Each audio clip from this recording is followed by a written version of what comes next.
श्री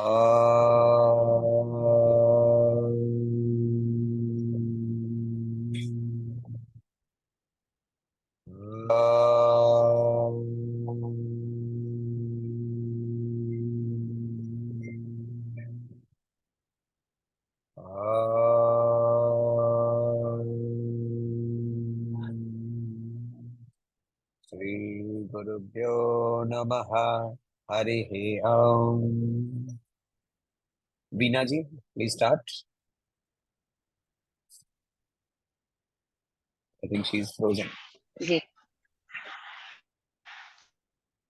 आं पार्थाय प्रतिबोधितां भगवता नारायणेन स्वयं व्यासेन ग्रथितां पुराणमुनिना मध्ये महाभारतम् अद्वैतामृतवर्षिणीं भगवतीम् अष्टादशाध्यायिनीम् अम्ब त्वामनुसन्धधामि भगवद्गीते भवद्वेषिणीम् नमोऽस्तु ते व्यासालबुद्धे पुल्लारविन्दाय पत्रनेत्र येन त्वया भारततैलपूर्णः प्रज्वालितो ज्ञानमयः प्रदीपः प्रपन्नपारिजाताय स्तोत्रवेत्रैकपाणये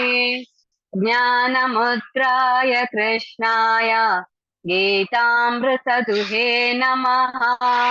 सर्वोपनिषदो गावो दोग्धा गोपालनन्दनः पार्थो वत्स सुधीर्भोक्ता दुग्धं गीतामृतं महत् वसुदेवसुतं देवं कंसचाणूरमर्दनम् देवकी परमानन्दं कृष्णं वन्दे जगद्गुरुम् भीष्मद्रोणतटा जयद्रथजला गान्धारनीलोत्पला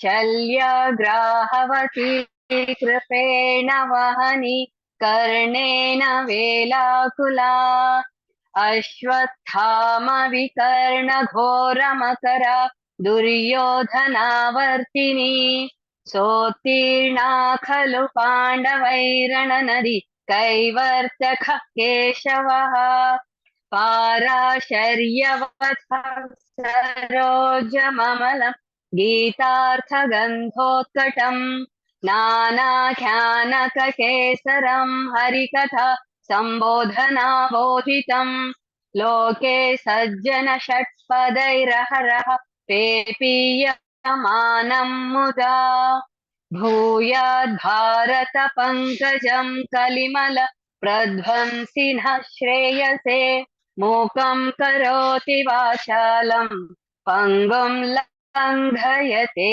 गिरिं यत्कृपातमहं वन्दे परमानन्दमाधवम् यं ब्रह्मा वरुणेन्द्र रुद्रमरुत स्तुन्वन्ति दिव्यैस्तवैः वेदैः साङ्गपदक्रमोपनिषदैः गायन्ति यं सामगाः ध्यानावस्थिततद्गतेन मनसा पश्यन्ति यं योगिनो यस्यान्तं न विदुषुरासुरगणा देवाय तस्मै नमः देवाय तस्मै नमः देवाय तस्मै नमः।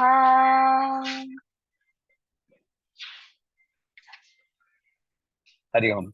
तो okay Meena ji, first five shlokas जो हम लोगों ने कर लिया था वो जरा सेंड कर लीजिए प्लीज।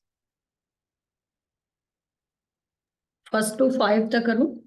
हाँ जी। Okay sir. ओम श्री परमात्मने नमः।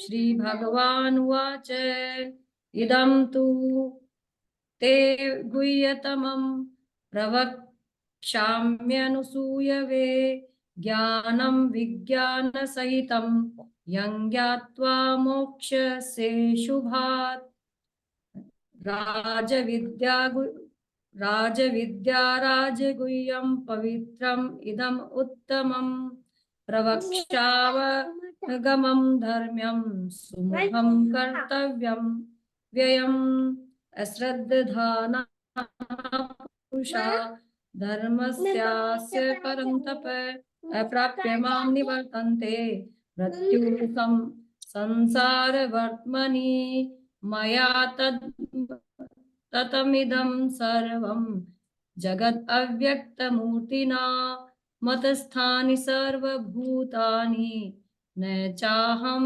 तेष्वस्थितः न च मतस्थानि भूतानि पश्य मे योगमैश्वरम् भूतभृन्न च भूतस्थो ममात्मा भूतभावनः। Verse number 6 से शुरू करते हैं. So till now he is saying that I permeate and pervade everything. Now that is a thought that we have been seeing right from the beginning.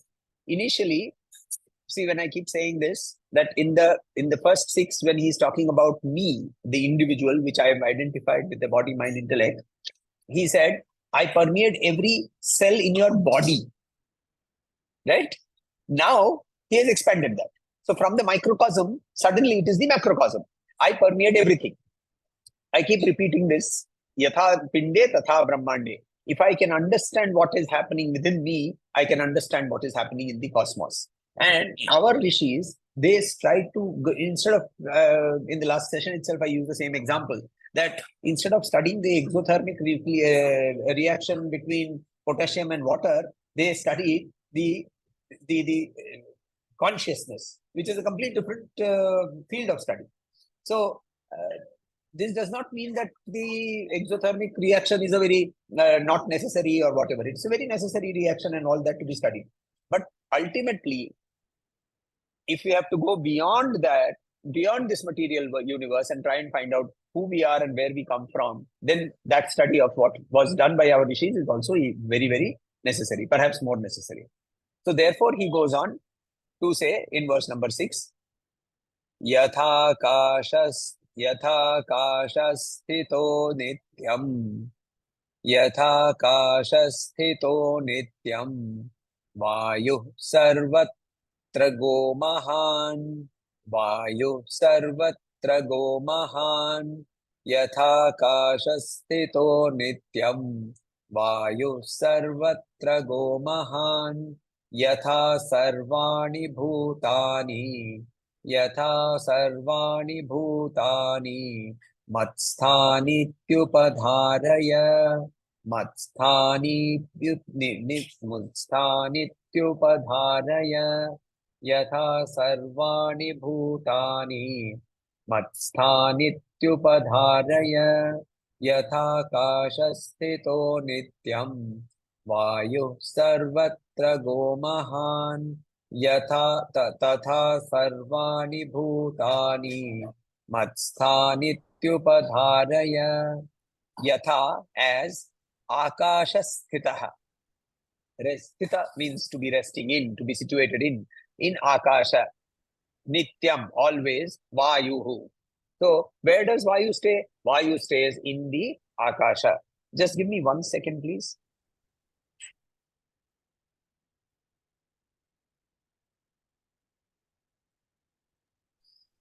So yatha kasha sthito nityam vayu sarvatra gaha.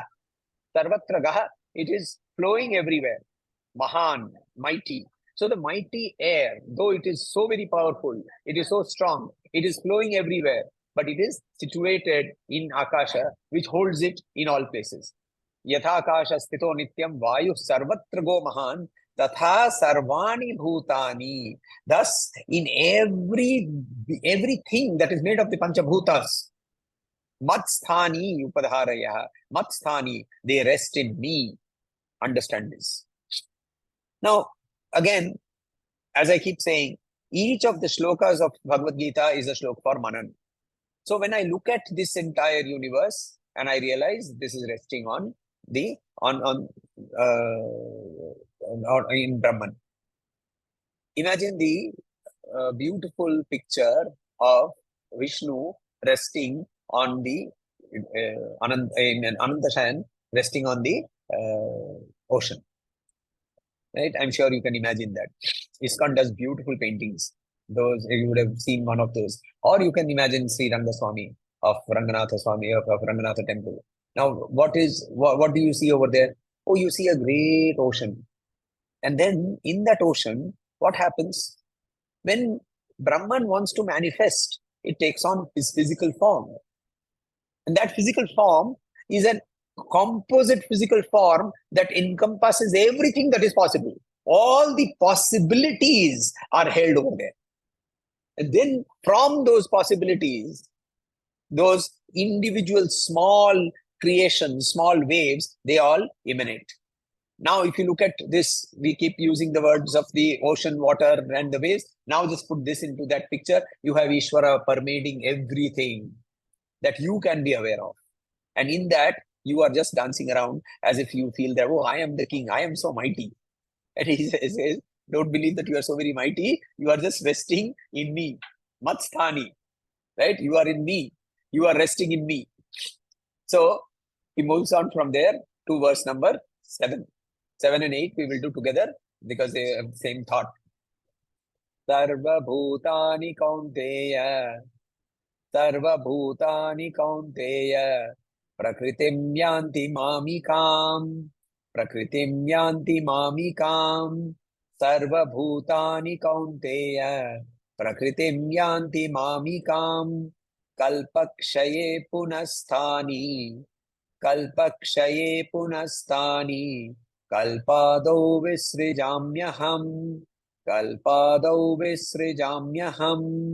Kalpakshaye punasthani. Kalpado visrijamyaham. Sarva bhutani kaunteya. Prakritim yanti mamikam. Kalpakshaye punasthani. Kalpado visrijamyaham. Prakritim swamavashtaya. Sorry. Prakritim swamavashtabhya. Prakritim swamavashtabhya. Visrijami punah punah. Visrijami punah punah. Prakritim swamavashtabhya. Visrijami punah punah. Bhutagramam nimam kritsnam. Bhutagramam nimam kritsnam. Avasham prakritervashat. Avasham prakritervashat. Bhutagramam nimam kritsnam. Avasham prakritervashat. Prakritim swamavashtabhya. Visrijami punah punah. Bhutagramam nimam kritsnam. Avasham prakritervashat. Sarva bhutani, all living things, all bhutas. Kaunteya, Arjun, prakritim, in prakriti, in this material energy, my apara shakti, in this prakritim, yanti, they merge, mamikam, of mine. My prakriti, my material energy, my that apara shakti. In chapter 7, he says this, right? Mama maya duratyaya. Incidentally, very interestingly, I went to Delhi and see, life doesn't have coincidences. We keep saying this. So in the physical class that we were doing we were studying chapter 7. I was teaching at that point of time, chapter 7, verse 14. Mama Maya Duratyaya. We were learning that. Now, there is this in ISKCON Delhi, there is this huge Bhagavad Gita. I don't know if you all are aware, Modi ji inaugurated this physically largest scriptural book in the world. So each page of this is 6 feet. 6 feet by 5 feet, each page. And each page has only one shloka, right? So, and this is the Bhagavad Gita, and every day they turn the page. It's actually a book which is resting over there, and it's really worth seeing to have been able to print such a large book. So, the verse that was open over there was verse 7, chapter 7, verse 14. Mama Maya Duratyaya. Okay, very good. One coincidence. Then there were many books lying around. I was waiting over there to go into the sound and light show, and there were many books lying around. There was one Bhagavad Gita, not the Srila Prabhupada's version, but a different version. So I opened that and I flipped the page, and it opened on chapter 7, verse 14. I said, this is getting too much. So then I kept the book. And then there was some illustrated Bhagavad Gita by for children. And I opened that, and that also turned out to be chapter 7, verse 14. Now I have to understand why this verse is now chasing me. So I have to now understand that verse a little bit more. So I started doing a bit of manana in that. Now I'm caught by Maya. We are all caught by Maya. How do I make myself smaller so that her power does not hold me is the biggest question that I think we have to try to answer. So Mama Maya Duratyaya is what we have to see. So here he says that all this everything that you see here, all the living things, all the non-living things, everything is resting in Prakriti, my Apara Shakti, my material energy, my Prakriti, Mamikam. And they merge into this. When do they merge? Kalpakshaye.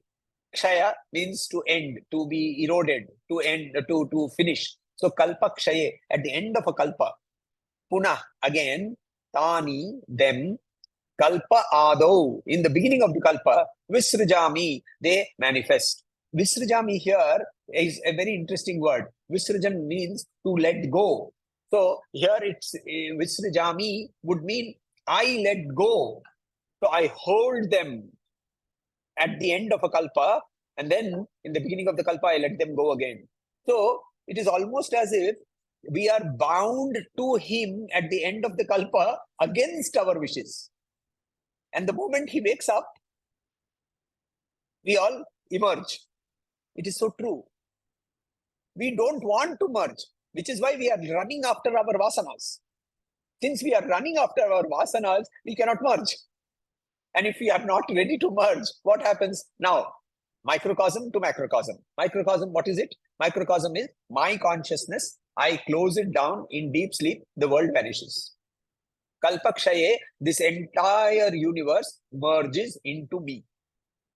Kalpa Adau, in the beginning, as I wake up, okay, I think I will have to change my connection. I don't know if I will get disconnected. Let me just try.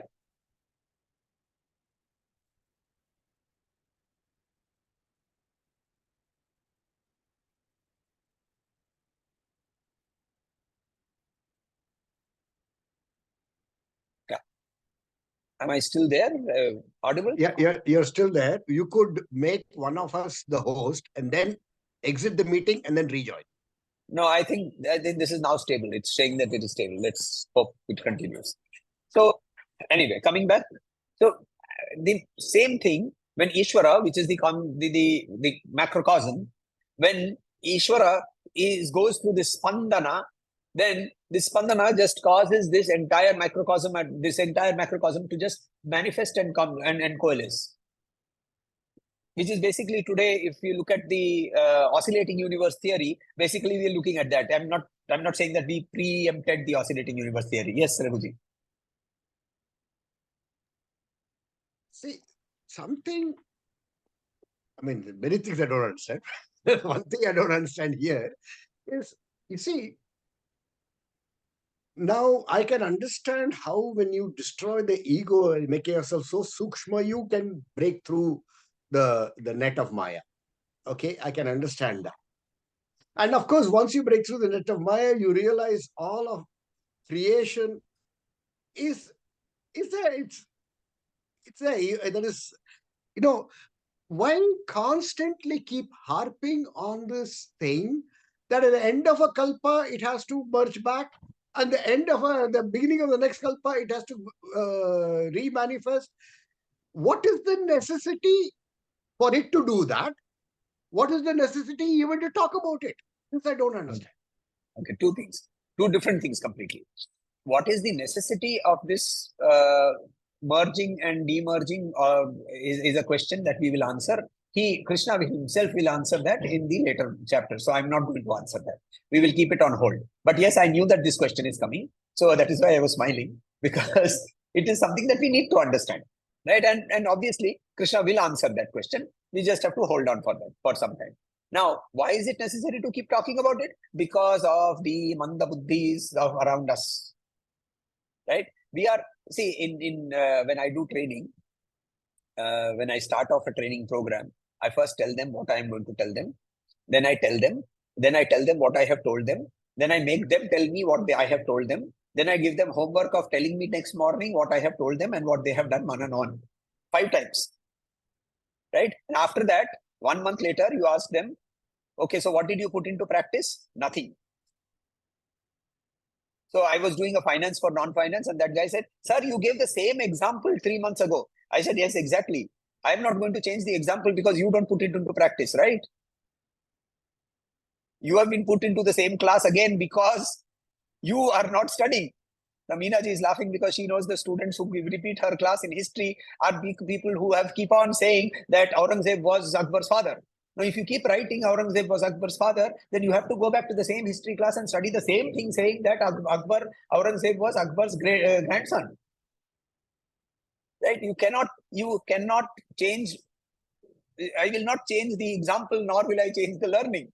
Krishna is doing exactly that. So we are all failures in our life in terms of going from chapter 1 to chapter 2 to chapter 3 to chapter 4. How many of us have actually been able to say, I have given up the doership? No, none of us. Since I have not given up the doership, which is in chapter 5, I have not been able to do dhyana, which is in chapter 6. So we are already in chapter 9. The dialogue has moved on. So he has to go back. He has to keep repeating and bring up those concepts that he talked about in chapter 3 again and come back and say that, look, everything is just happening. I am breathing in. And therefore, in the Dvaita school, this particular shloka has been beautifully picturized. Again, I think the best place for pictures is ISKCON. So their artists are most amazing. So you have this beautiful picture which shows Vishnu breathing out, and each of the out breaths is like a bubble. Inside the bubble, there is another Vishnu lying down, and he is also breathing out. And there are bubbles. Then they do it with so much beautiful detail, right? And he just breathes in, and all those bubbles are just brought in again. And this is just that spandana that is caused. Why does this creation need to happen? While Krishna will answer that, I have a very different answer here. And it's not from Acharya, it is not from Gurudev. I always put this into the concept of ahetu behavior. Ahetu means spontaneous behavior of consciousness. Have you seen a boy with a ball in his hand? And he's walking. He's holding the ball. He's happy. He's flipping his legs, he's jumping and walking. Suddenly, he tosses the ball. And he catches the ball. And he laughs. And he then again goes on flipping and he keeps on doing this. Now, why did he laugh? Why did he toss the ball? Did it cause an increase in joy? Nothing happened. It's just a random thing that he's doing, causing an entire explosion of certain things. And then again back to normal. Again, he tosses the ball. Just think of Prakriti playing like this. It makes life easier for us, right? As of now, Krishna will explain it from a philosophical point of view, which we will see. So Isn't here he that says, what is called Leela? yes, it is. That is what is called Leela. That is Leela. The word Leela means play. And that is why Prakriti is called Leela Vinodini. Right? And she is also called Bala. She behaves like a small child sometimes. So this is Prakriti. Kalpakshaye punastani kalpado visrijamyaham. I let them go. Because they don't want to be tied down to me. They want to be tied down to the external.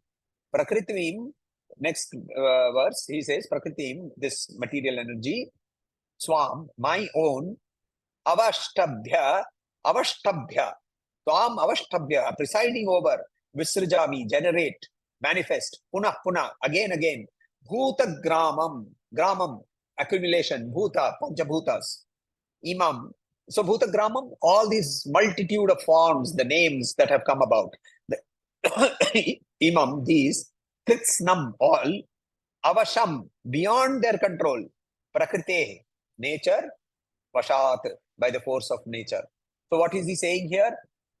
He says that presiding over my material energy, I generate these material forms again and again in accordance with their gunas.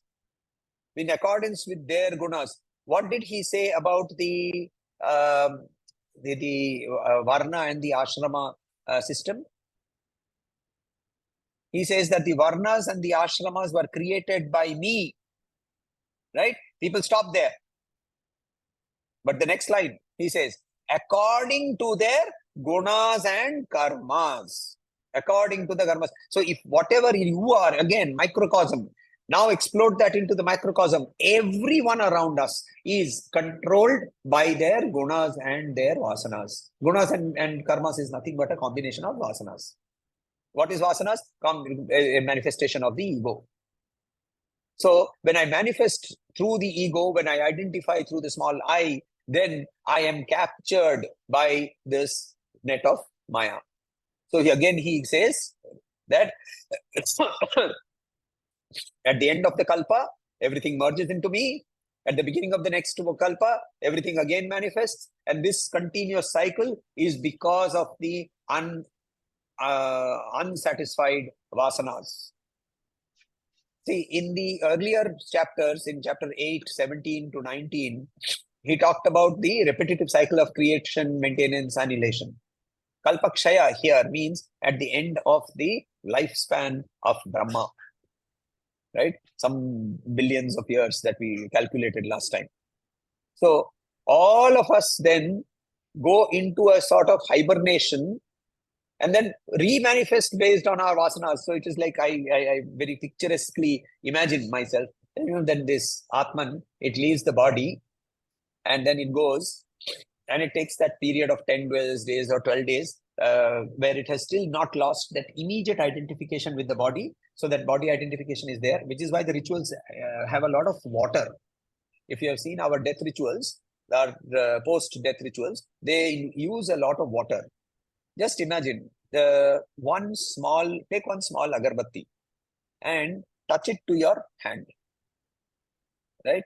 And you will obviously have a very severe burning sensation. Now, imagine, don't even have to feel it. Imagine that burning sensation across your entire body. Now, you are still identified with the body. You are not the body, you have left the body, you are seeing the body, but you are still identified with it, and that body is burning. What happens? The Jivatma, still identified, feels the heat of that particular body in its own imagination. It has not let go of that identification. Our processes, now whether this is true or false, I don't know, but the processes are meant, the mantras say that. The mantras say, you are not the body. The heat that you are feeling, I am offering you water. This water is actually not cooling you. The heat was not burning you. The mantra says that. And over this period of 10 days, continuous offering of water, trying to get it away from that imaginary heat that it is feeling, moving it by mantra towards the final destination. Now it goes to a place called Pitraloka. And it sits there. And it is now watching around. Where is that house where there will be rasgullas being offered daily? Let me see. Ah, yes. There, you see, right there in the eastern part of India, there is this place called Calcutta. And in Calcutta, every winter, they make very beautiful Guder Sandesh and Guder Rasgulla. I have to go there. So now I look around and I find a house in Calcutta and I go and settle down there. Right? What drove me back? My vasanas. My vasanas. And the primary vasana that is there at the time of death is the one that is still, it has put into motion a certain thing. There are secondary vasanas. I have a whole bag full of rasgullas. But the one that I wanted to eat right now is the one that is causing me to take birth. Which is why Jadabharat, despite his so many good qualities and so much of learning, he became a deer because the last thought that was in his head was about a deer. Which is why Sri Thakur used to say, have Harinam at the end, that is enough. This every day you wake up, Karagre, Vasati, Lakshmi, go to sleep, Nidra, Devi, blah, blah, blah, whole day. Why are you disturbing so much? Just when you are about to die, Hey, hurry, whoosh, you should go. Unfortunately, what will come to our tips is what is going on inside the head, and what is going on inside the head is what you have practiced throughout the lifetime. Mahatma Gandhi says you cannot take sannyas at the 75th year suddenly. Oh, now I have taken sannyas. Sannyas is something that you practice throughout your entire life. That is only when you can take sannyas. Sannyas is not wearing an orange cloth and somebody was asking me some issue with some politician, and it came up and there was this discussion. He said, see, hum log sab pad likh ke, we have to be under this unpad politician. Right? The politician doesn't have to do any studies, and yet he can rule over you. But the unpad politician goes to the Babaji and says namo namo to over there. And the Babaji is even more unpad. All he says, Ram Ram Ram karna, ha? Ram Ram Ram Nam japo, Ram japo. And everybody is so happy. Now that is not sannyas. That you are still engrossed in the world of power and money and so on and so forth. Sannyas is what Gurudev used to manifest in his life. What Tejavananji has done. Just look at him. Goes to Delhi, receives the President's Award, receives Padma Vibhushan, comes back and gives up his position. The position that gave him that particular Padma Vibhushan, he accepted it obviously on behalf of the entire Chinmaya mission, and he gave up. The ability to be able to give up at the drop of a hat with no regret, that is sannyas. That sannyas is something that needs to be practiced on a day-to-day basis, and that we can do only when we do all that Gita has been talking about. Sit down and do manan. Sit down and reflect on actions. Sit down and behave with equanimity. Behave with titiksha. What is titiksha? Incidentally, I think we have talked about this earlier.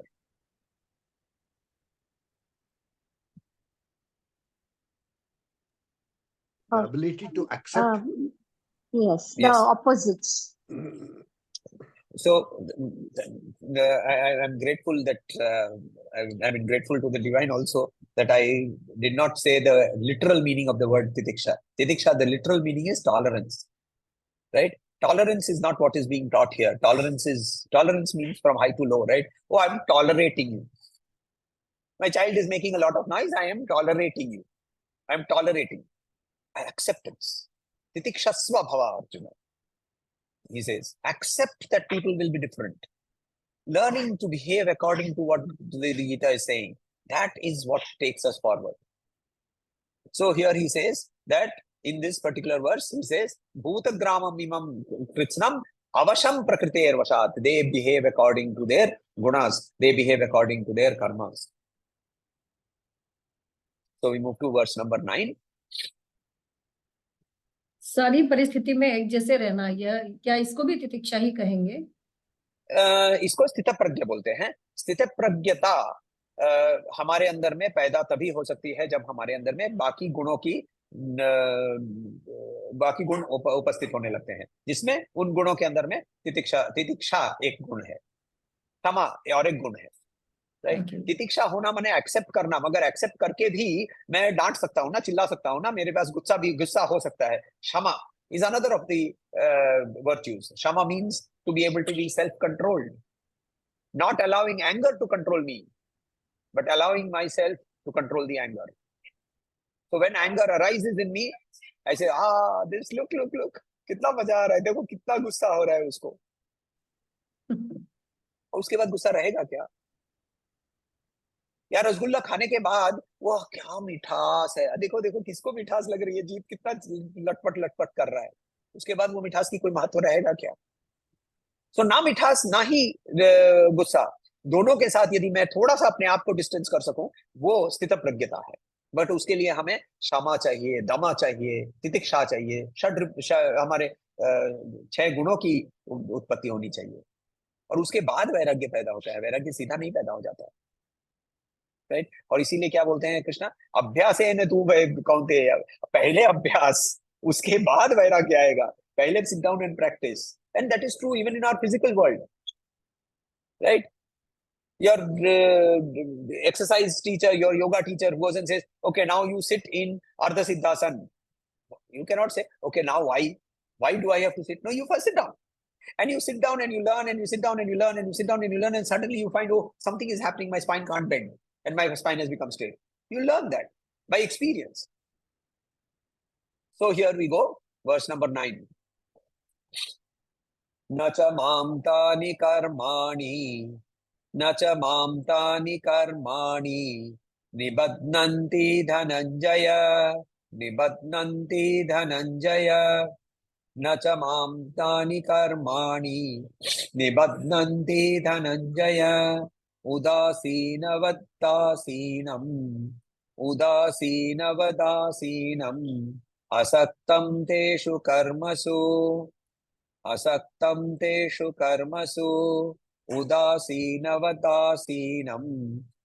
असक्तं तेषु कर्मसु न च मां तानि कर्माणि निबध्नन्ति धनञ्जय उदासीनवदासीनम् असक्तं तेषु कर्मसु न nan cha as or and mam me tani those karmani actions nibadhnanti nibadhnanti ties down totally dhananjaya Arjuna udasinavat udasa word in Hindi means sad. Udasa in Sanskrit means being neutral. Udasin. There is a particular akhada in the 24 akhadas that are there in North India. You have heard of them, Juna akhada and all these akhadas. I'll tell you about that a little later. So these akhadas, one of them is called the Udasin akhada, right? The akhadas were a system that got created during Akbar's time. When in Akbar's time, what is an akhada? Anybody knows what is an akhada? So the word akhada basically means a place where you practice wrestling. Right. So it's a place where you practice wrestling. So what happened is that during Akbar's time, actually the akhadas existed even before that. The breakup was based on where was your center and where you practiced. So the word akhada came from wrestling into spiritual practice. And there were various sects that were built up, and they were all called, following a certain pattern, a certain discipline. They were broken up into various sects. They all follow a certain Shankaracharya or a certain method. They are all under the Darshanami sect. During Madhusudan Saraswati's time, who was a contemporary of Akbar, he got permission through Raja Birbal, who was a disciple of Madhusudan Saraswati, to set up the Naga cult. Now, Nagas existed as a cult across the entire of Bharat, but they were brought together and put together as one cult or one akhada. So each akhada had a set of Nagas associated with them. And these Nagas were militant. They were allowed to carry weapons. And they were designated the protectors of the other sadhus who did not obviously have weapons. So they used to practice warfare. And from there, the word akhada came into being the place where the sadhus come and join together. Even today, when you go to Kumbh Mela, you will find outside the akhada, there is a sort of a container, large container, and all these Nagas, they go and put their weapons over there, the swords, the trishul, the gada, all of that, they put it over there, and then they only proceed inside the akhada, because inside the akhada, they are not supposed to carry weapons because that may lead to warfare or battle or whatever. So that is how the sects got created. So here he says that none of the actions bind me. Nibadhananti, udasinavat, neutral, asinam, situated on an asana is asinam, situated. Asaktam, detached. Asakti, attachment. Asaktam, detachment. Teshu, those actions. So, none of these actions that are happening, including the ones that you think I am doing, Now go back. In our earlier shloka, he said that I appear to be doing a lot of work, right? I am working because I am an example to others. These actions do not bind me. Now, at the macrocosmic level, what is he saying? He's repeating that at a macrocosmic level. He says, O conqueror of wealth, O Dhananjaya, none of these actions bind me. I remain neutral observer, detached from all these actions. Why? Who is doing the actions? The actions are being done by the ego. They are being done by my Parashakti, and therefore they are all playing in that Aparashakti. I am not affected by that. I is Brahman. I is Jiva, is not affected by that. Because Jiva is nothing but Shiva, covered with all the vasanas. Right? We will stop here for today.